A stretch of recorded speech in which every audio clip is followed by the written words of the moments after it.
공교육 전문가들과 함께 정보 격차를 메우고 나만의 진로도 고민해보는 입시의 정석 시간입니다. 올해 대입에서 가장 큰 특징 가운데 하나는 이 수시 모집으로 뽑는 인원이 최근 5년 새 가장 높은 비중으로 늘었다는 겁니다. 아무래도 고3 재학생들이 유리한 만큼 학생부에 강점이 있다면 적극적으로 도전해볼 필요가 있는데요. 나에게 꼭 맞는 전형 고르는 법, 먼저 영상부터 보고 오겠습니다.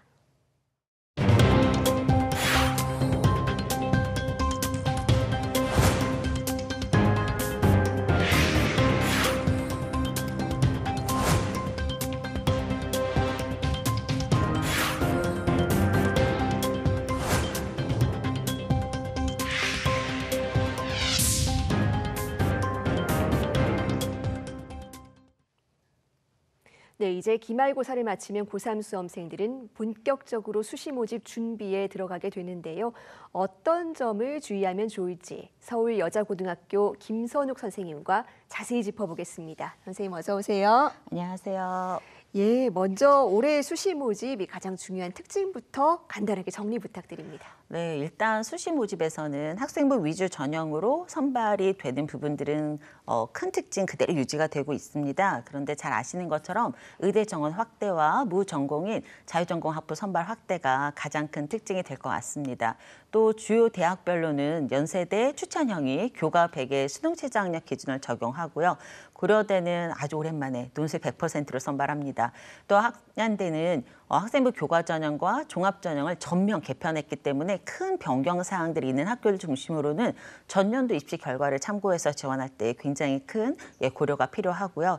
전년도에 이미 발표되었던 요강과는 다르게 올해 5월 31일에 발표된 각 대학별 수시 요강에는 모집 인원의 변동 등 변경 사항을 저희 학생들이 꼭 확인해야 됩니다. 그래서 우리 학생들은 5월 31일에 발표된 각 대학별 수시 요강을 꼭 확인해 주시기 바랍니다.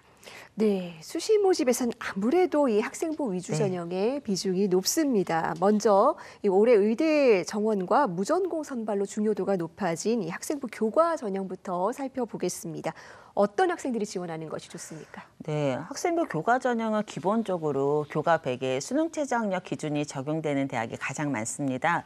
그렇지만 각 대학별로 교과 성적을 산출하는 방법이 모두 다릅니다. 그래서 우리 학생들은 지원하고자 하는 대학별로 성적 산출을 해서 어느 학교 방식이 가장 본인에게 적합한지 확인을 해야 됩니다.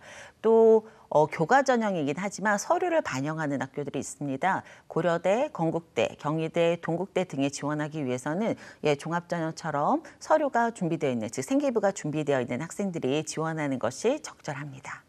네, 학생부 교과 전형은 아무래도 또 정량평가 비중이 높으니까 어느 정도는 결과가 정해져 있지 않나라는 생각도 하기 쉬운데 이 지원할 때 가장 중점을 두어야 할 요소는 뭐라고 볼 수 있을까요? 앞에서 말씀드린 것처럼 사실 각 대학별 성적 산출 방식에서 본인에게 가장 유리한 대학을 찾는 것이 첫 번째입니다. 전교과 반영이 좋은 경우도 있고 국영수 4과 또는 국영수 4, 국영수 과 이렇게 다 다른 방식들을 취하고 있거든요. 그리고 두 번째로는 대부분의 대학들이 교과 전형의 경우는 수능 최저학력 기준을 적용하고 있습니다. 근데 우리 학생들이 지금까지 3월, 5월, 6월 모의고사를 봤거든요. 그래서 각 영역별 평균 등급에 따라서 지원하고자 하는 학교의 수능 최저학력 기준 충족 여부를 확인해야 합니다.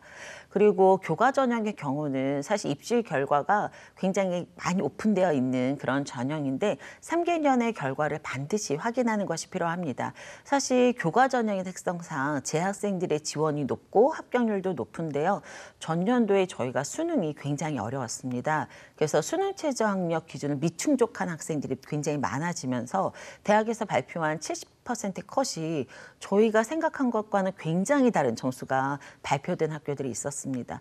그런데 그것은 전년도에는 교과 전형의 경쟁률은 굉장히 좀 낮은 편이었고 종합 전형은 좀 높아진 상황이었고 또 수능 최저라고 하는 변수가 있었습니다. 수능이 어려웠기 때문에. 그래서 올해는 작년에 제시된 그런 결과뿐만이 아니라 올해 좀 변경사항들, 그다음에 경쟁률 이런 것들을 좀 보면서 지원하는 것이 적절할 것 같습니다. 네, 예년 결과도 좀 꼼꼼히 네. 살펴볼 필요가 있겠네요. 이 반면에 이 학생부 종합전형은 상대적으로는 좀 이 종합적인 요소를 고려합니다. 어떤 학생들에게 유리할까요?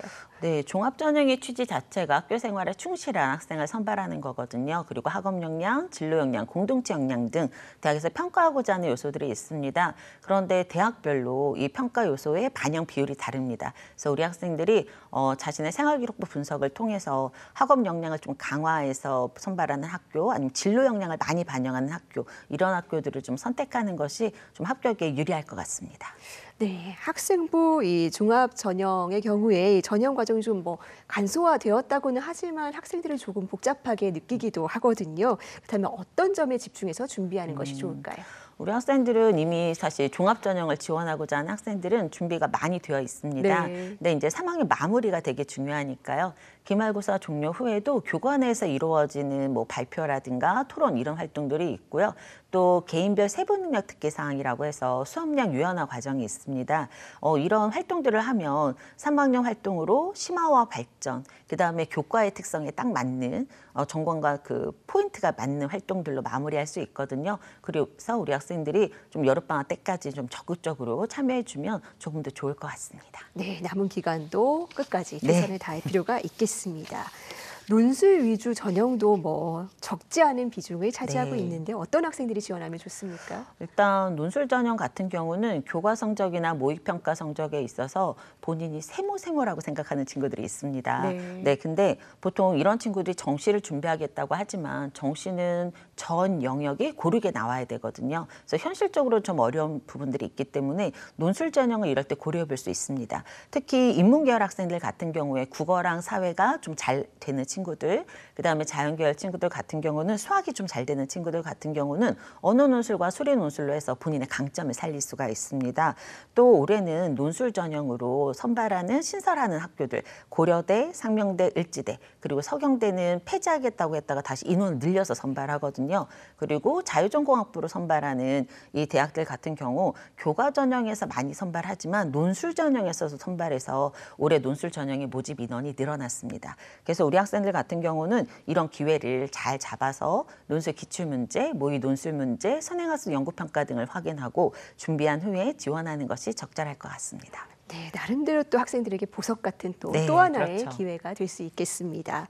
아무래도 수시 모집에선 전반적인 학교 생활, 특히 내신 성적이 중요할 텐데, 자, 3학년 1학기 기말고사 한 번 더 남아 있습니다. 준비할 때 핵심 포인트 뭐라고 볼 수 있을까요? 일단 수업 중 선생님이 하시는 수업의 내용이 가장 중요합니다. 내신 마무리이기 때문에 우리 학생들은 선생님이 강조하신 부분들을 조금 참고해 주시면 좋겠고요. 중간고사에서 등급의 경계선에 있었다면 더 신경 써서 준비해서 맨 마지막까지 마무리를 좀 최선을 다해준다면 좋은 결과가 있을 것 같습니다. 네, 그렇다면 이 여름방학 동안 수시 모집 본격적으로 준비해야 될 텐데 어떤 점에 주의해서 준비하면 좋을까요?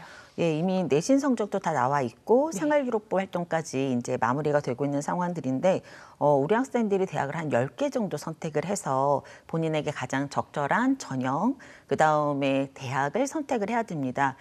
그리고 나서는 고사 일정을 확인하는 것이 필수인데 대학별 고사 일정이 중복될 수가 있습니다. 그럴 경우에는 아무래도 그 10개 중에서 좀 우선순위 가 필요한 거죠. 수시는 6회를 지원하지만 딱 6개만 준비하면 조금 나중에 고민해야 되는 상황들이 많이 발생할 수 있기 때문에 10개 정도 준비해서 본인에게 가장 적합한 조합의 순위로 매겨놓는다면 나중에 선택할 때 훨씬 더 수월하고요.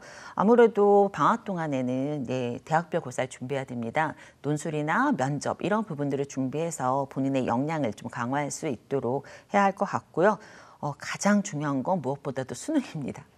수능에서 우리 학생들이 수능 체제로 충족하면 사실 합격률이 쑥 올라가게 되는데 그 미충족 때문에 너무 아쉬운 결과들이 많이 발생하거든요. 그래서 맨 마지막까지 수능이 매진해서 좋은 결과 있기를 바랍니다. 네, 이제 기말고사 치르고 나면 수험생들이 본격적인 또 수시 모집 준비에 들어가게 되는데요. 말씀해 주신 사항 잘 기억하고 나에게 유리한 수시 전형 잘 골라서 여름방학을 기회의 시간으로 만들면 좋겠습니다. 선생님 오늘 말씀 고맙습니다.